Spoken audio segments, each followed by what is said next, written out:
দুপৰীয়া কি বনাওঁ বুলি ভাবি থাকোঁতে চব্জি পাচিটোত গৈ পেলাই দেখোঁ কাচকলকেইটা। দুদিনমান অৱশ্যে হ'ল কাচকলকেইটা আনি থোৱা, কিন্তু বনোৱাহে হোৱা নাছিলে। সেয়েহে আজি ভাবিলোঁ কাচকলৰ কোফতা কাৰী বনাওঁ আৰু লগতে ৰেচিপিটো আপোনালোকৰ লগত শ্বেয়াৰ কৰোঁ। তেনেহ'লে ব'লক দেৰি নকৰি ৰেচিপিটোৰ মাজলৈ আগবাঢ়ি যাওঁ। প্ৰথমতে মই কাচকলখিনি ধুনীয়াকৈ কাটি ল'লোঁ আৰু বাকলিখিনিও কিন্তু পেলাই নিদিওঁ। আনফালে কেৰাহী এটাত পানী গৰম হ'বৰ কাৰণে দিলোঁ আৰু তাতে অকণমান হালধি দি পেলাই কাচকলখিনি সিজাই ল'ম। এনেদৰে যদি কাচকল সিজায় তেতিয়া কি হয়, কাচকলৰ যিটো আইৰণ থাকে নহয়, ক'লা চেকটো সেইটো নধৰে।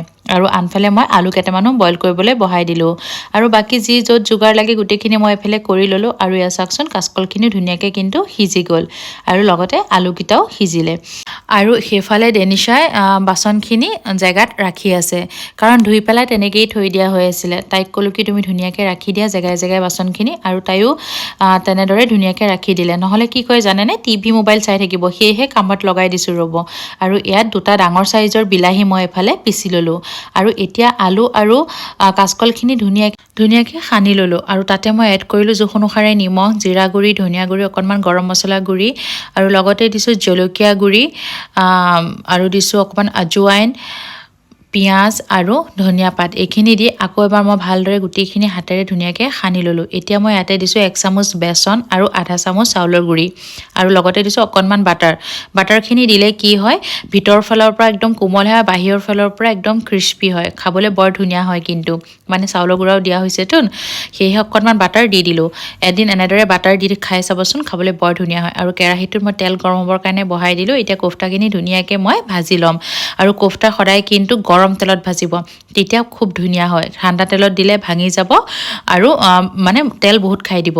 তাৰপাছতে মই কেৰাহীটোত আকৌ তেল গৰম হ'বৰ কাৰণে দিলোঁ আৰু তাতে দি দিলোঁ অকণমান হিং, কেইটামান গোটা জিৰা আৰু পিঁয়াজ। এতিয়া মই পিঁয়াজখিনি অলপ সময়ৰ কাৰণে ভাজি ল'ম।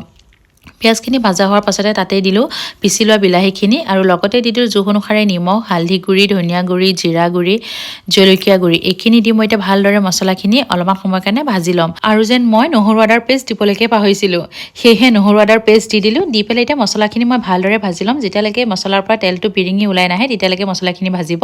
তাৰপাছতে মই তাতে পানী দিলোঁ। পানীখিনি দিয়াৰ পাছতে উতল আহিলে, উতল অহাৰ পাছতে এতিয়া মই ইয়াতে দি দিলোঁ কোফতাখিনি দিয়াৰ পাছতে এতিয়া দিছোঁ কষ্টুৰি মেথি আৰু লগতে দিছোঁ গৰম মছলা আৰু দুটা কেঁচা জলকীয়া। এইখিনি দি অকণ সময় উতলিবলৈ দিলোঁ। উতলোৱাৰ পাছতে আমাৰ কাচকলৰ কোফতা কাৰীখন ৰেডি।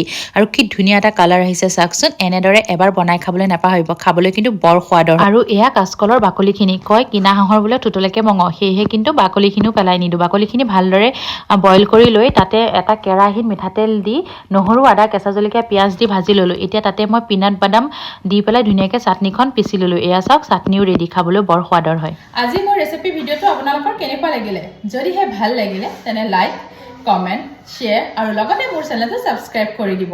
আৰু যদিহে ফেচবুক পেজত চাই আছে তেনে মোৰ পেজটো ফ'ল' কৰিব নাপাহৰিব। আজিলৈ আহোঁ আকৌ এটা ৰেচিপিৰ সৈতে আপোনালোকৰ ওচৰত হাজিৰ হ'ম মই। Thank you, bye by.